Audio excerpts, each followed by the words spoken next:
Hi, my name's Simon and this is Lot 76 Cars and welcome to the Wokingham Lions Classic Car Show. There's some great cars already I can see arriving, including a few rarities and unicorns as I call them. So let's go and take a look and see what we can find.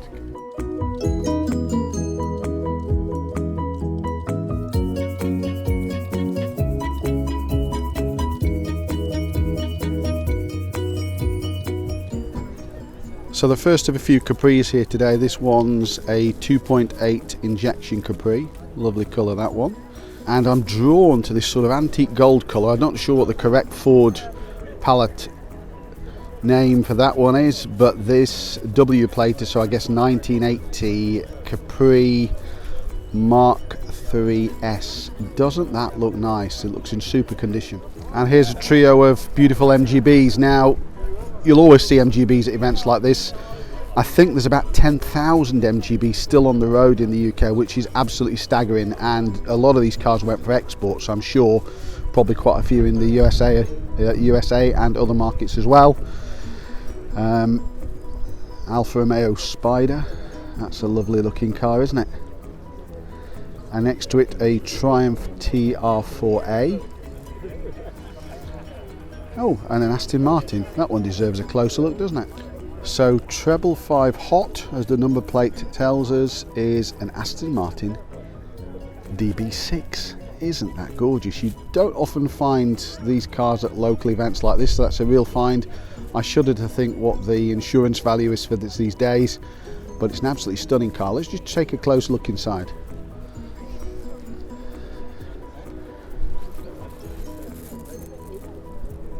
That's a lovely interior, isn't it?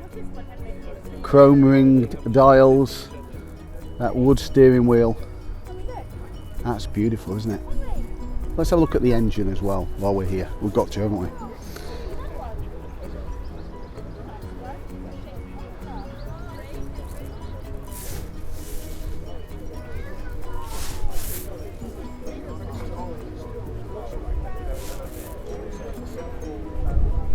What a lovely car. And a Lotus Exige, now out of production, just recently. And a very nice three-wheeler modern day Morgan. Followed by a beautiful, and I mean beautiful, Triumph TR3 in this solid navy blue paint with that chrome. It just suits it, doesn't it?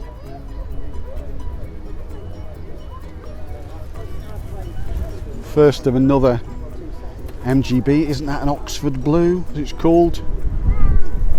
Maybe this is damask red, I'm guessing here now. This is a 73. Oh, it is damask red, I was right. That's good to be right sometimes. And the Series 3 E-Type V12, obviously these were towards the end of production. Production finished I believe in 75 and gave way to the XJS. So this is a relatively late car. I have had the chance to drive an end-plated car similar to this one a few years ago, and they're quick in a straight line, okay in the corners, but the brakes take a bit of getting used to, I have to say. And the first of a couple of Mustangs here, a 66 fixed head coupe, and we've also got like a 65 66 here as well. Let's see if we can get a closer look of that one. Yeah, that's a lovely colour, isn't it? And this is a Triumph TR4A IRS, independent rear suspension, in a very unusual Valencia blue. It's had 3 owners. The last one's had it for a staggering 44 years. This car's a family member. Isn't it absolutely beautiful? I really like that one, and especially that colour that's particularly unusual. It's more common to see red ones, isn't it? Now I'm loving this one. This is a 1975 Avenger 1300 DL in Apricot. Absolutely beautiful colour. Isn't this a survivor? Again, as I've commented many times, they were everywhere and now they're nowhere, but it's absolutely lovely to see this car. I really like it. And very helpful of the owners put a data card there showing it was built in 75, as I mentioned. It's got a top speed of a heady 90 miles an hour, 0 to 60 in 17.5 seconds, and 639,000 made. I can't imagine so many survive in this condition. My word, it's even got the original dealer sticker in the back window. That's incredible. And this is a 1951 Morgan Super F. Lovely car, another three-wheeler, second one here today I've seen. And this is an Austin Healey frog-eyed Sprite, not officially called frog-eye, but those lights were added in that position to comply, I believe, with UF safety regs, and it was probably the cheapest option, far cheaper than pop-up lights on what was a low-price sports car. A lot of these went for export, and a few stayed in the UK like this one. This one's lovely. Now, talking of unicorns, this looks like it's an 83, but it's a Vauxhall Carlton 2000 GL. Now, you know, when's the last time you actually saw one of these on the road? There must be some left. I'll have to check on how many left, but my dad had one of these. He had the 2.3 diesel. Wasn't the best performer. I'm sure the petrol 2000 petrol like this went a bit better. Lovely colour, and great to see that here today. Aston Martin V8 Vantage, and here's a 1948 Rover P3 P60. This had a relatively short production run. I believe it was developed in the 30s, sort of immediately pre-war, and then obviously with the war interrupting delayed things, so it only had a short production from 48 to 49, unbelievably. I believe the engines, certainly the 1.6 engine, was shared with the first generation Land Rover, series Land Rover, i.e. pre-Defender name. A lovely R107 SL Mercedes. That looks nice, doesn't it? Next to it, a Volvo 122, I think, Amazon wagon. Quite rare in the UK, used by some of the police forces. This looks like it's a 66. Now, you're not going to see too many of these. This is a Mark 1 Astra 1600S, the 1300 probably being the more common engine, but in any event, a Mark 1 in any conditions, a pretty rare car these days. This is lovely. Try and take a look at that interior, because that's pretty special. And if you like rust or orange coloured interiors, this is the place for you. Doesn't that look lovely? Very of its time. And I think this is probably a 67, 68 Mark II Morris Cooper 1000, or Mini Cooper to you and I. Lovely. And this is a seldom found anyway. It's a 1927 Chrysler Phantom 60. What a sense of occasion you must have driving in that car. Wow. Produced in 65 and registered in 66 is this Elan Coupe. It came out of the original Lotus plant at Cheshunt, and it was sold originally, one of the vehicles, in component form. Now, these vehicles, if they were bought in component form with final assembly down to the customer, then they benefited from reduced tax, purchase tax I think it was called, and many were sold under those conditions at the time. It's a lovely car, isn't it? It looks pretty snug in there, doesn't it? So, oh, that's lovely as well, isn't it? Small, but very pretty inside. A 1964 Midget in Riviera Blue, looking very nice, very early car. Looks lovely, doesn't it, that one? Beautiful. Bet that's a lot of fun. Another fantastic Capri, this time this silver 2-litre S. Looks like a late car, if that plate's right. 86, I'm not sure about that, but nevertheless, lovely car, and I do like those RS style wheels. Now, this one might look like a Capri 2.8 injection, which indeed is, but this car is a Jan Speed turbocharged car, owned by the owner and his brother, from new, supplied by a dealer in Slough. That's absolutely amazing, isn't it? We'll just have a quick look on the engine, which is in pretty clean condition. I think we've got the original purchase receipt there. Wow, that's a special one, isn't it? A lot of time and effort gone into maintaining that one to this condition. Another gold Capri, and like buses, and you see two at once, but that's this time it's a gear rather than an S with a vinyl roof. Suits it quite well, doesn't it? And this is a relatively early 2.8 injection. I think the first cars were 4-speed, so I'll have a look and see if that was the case. With this one, it's an A, and I think the first cars were Y registered, that I recall, but I'll have a look at that. Now, who doesn't like an Escort RS 2000 with fishnet Recaros? Not many hands would go up, would they? That's a lovely car, especially in that signal yellow. Beautiful, isn't it? Wow.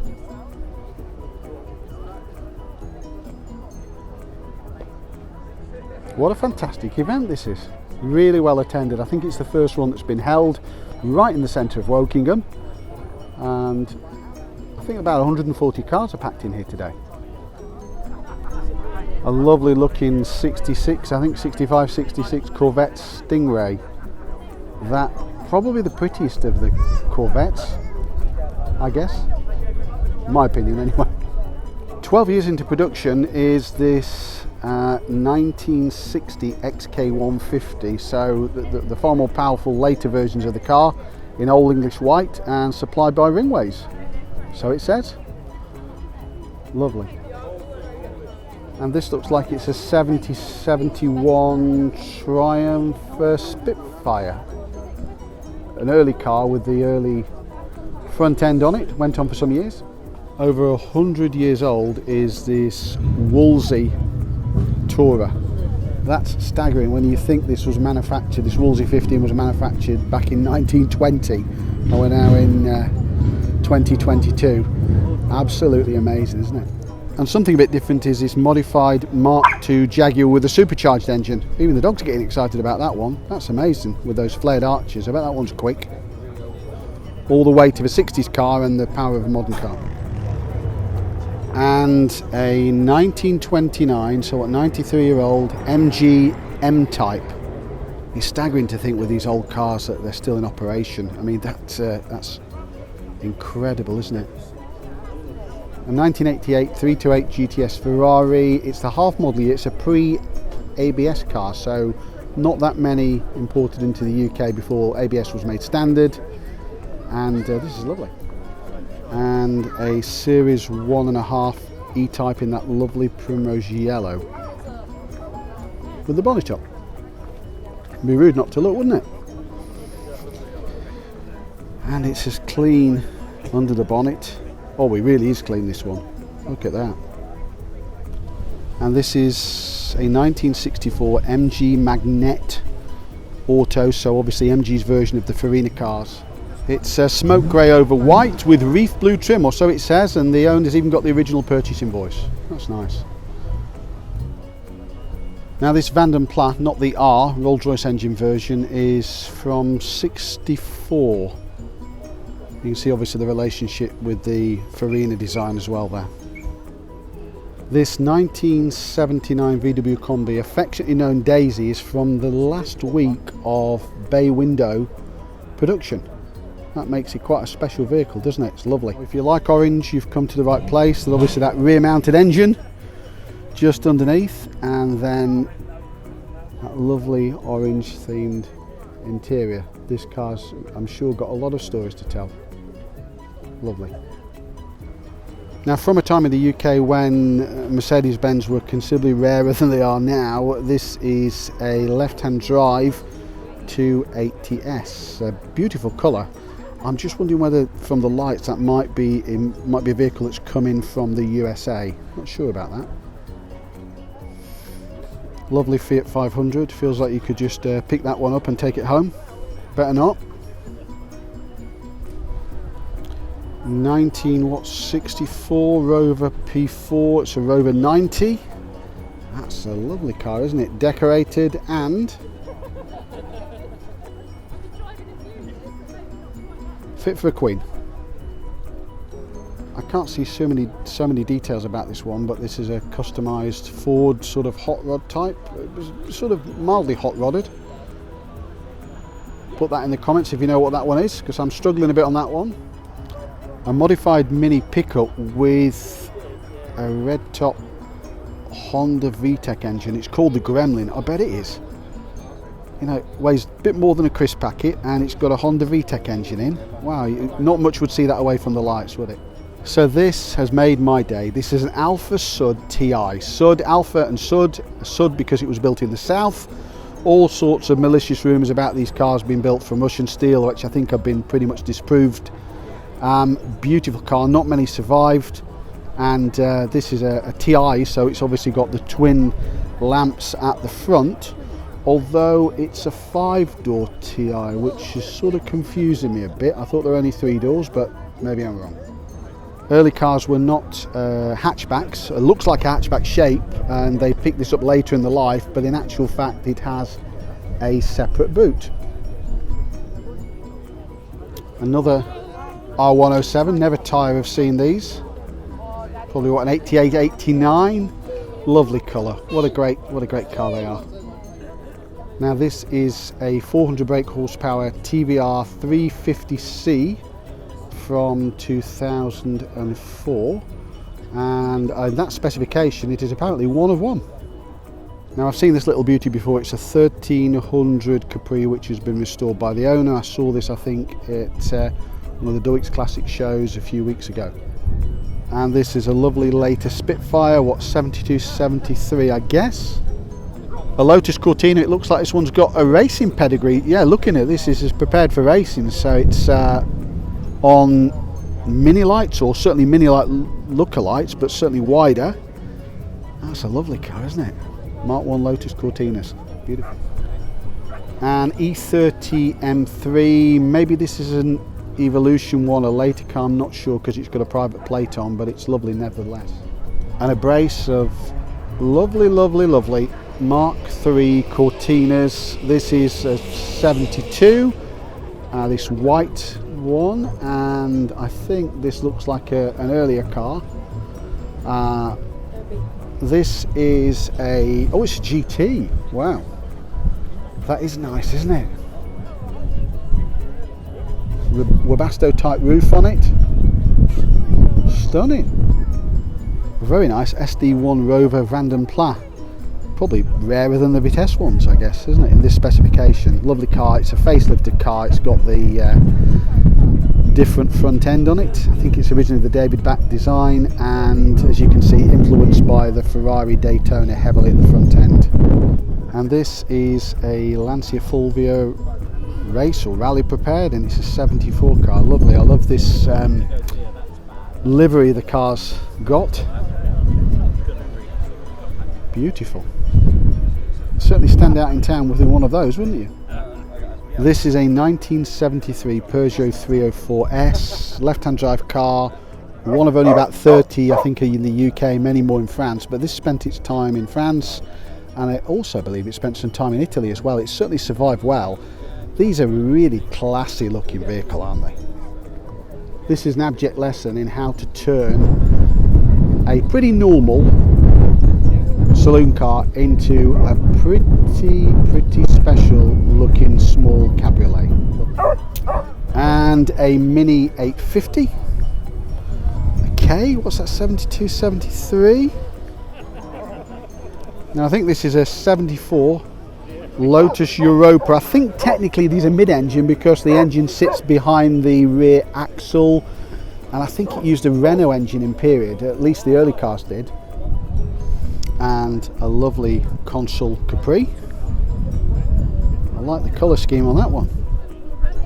Now this is one of the long bonnet style early Porsche 911s, or certainly at least it looks like one. I'm not sure if it is or not, so I stand corrected.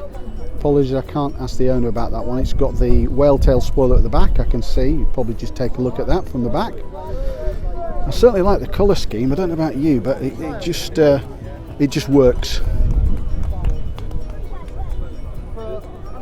And this is a 1971 TVR Vixen, one of 168 or so built.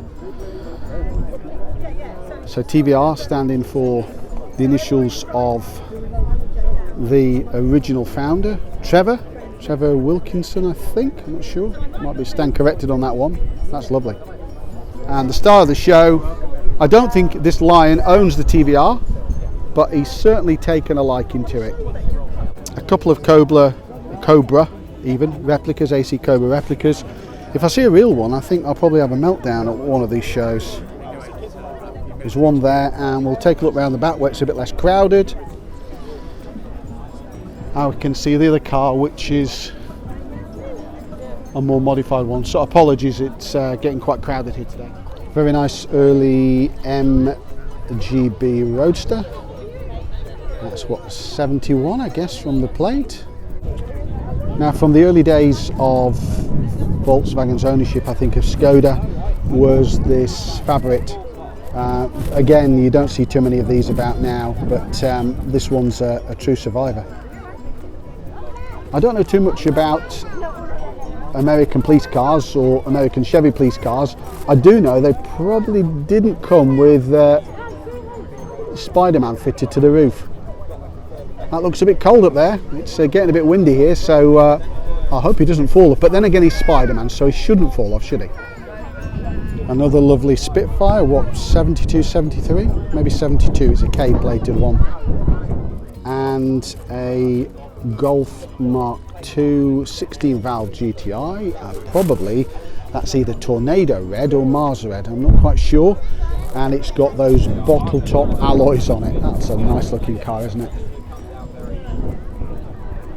And a VW split screen combi, and a very nice one at that, white over red.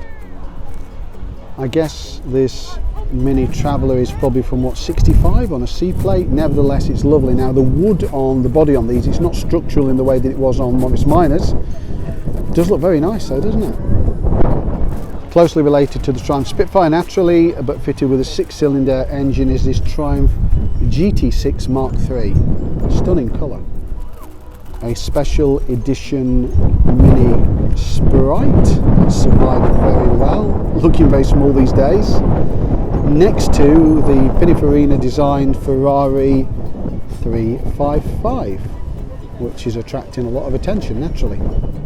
Now, if you like minis, here's a lovely little bright yellow with a checkered roof Mini Clubman, like straight from a Scale Electric set in the 70s and 80s. Beautiful. Citroen 2CV, Charleston edition, I guess it is. Then we've got a Series 3, another Series 3 E-Type V12, and it's what, 72, 73. So we've got a lovely Jaguar Mark II 3.8 litre, very nice. Next door we've got a Mini 1275 GT Clubman. Now, built with either Ford engines or indeed a Nissan Silvia engine in the turbo version, this is a Reliant Scimitar SS1. I can't really identify this one. I'm pretty sure it's a Ford Galaxy, prepared for racing. Very nice.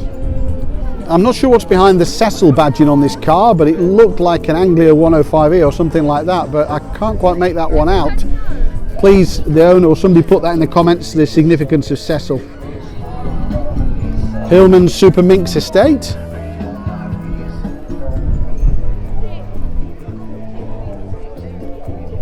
And Aston Martin Vanquish. An Mgb GT. Another one. As I said, there's a lot of these about, and there's quite a few of them here. Lovely.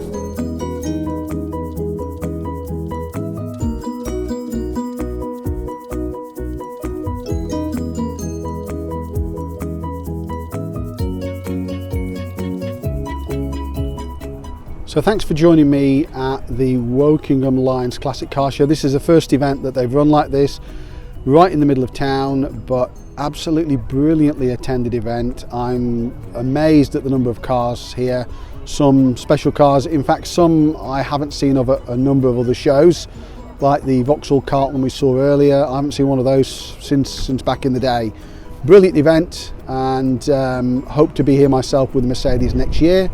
So please like, share, subscribe, and I look forward to joining you on the next one. Thanks for watching.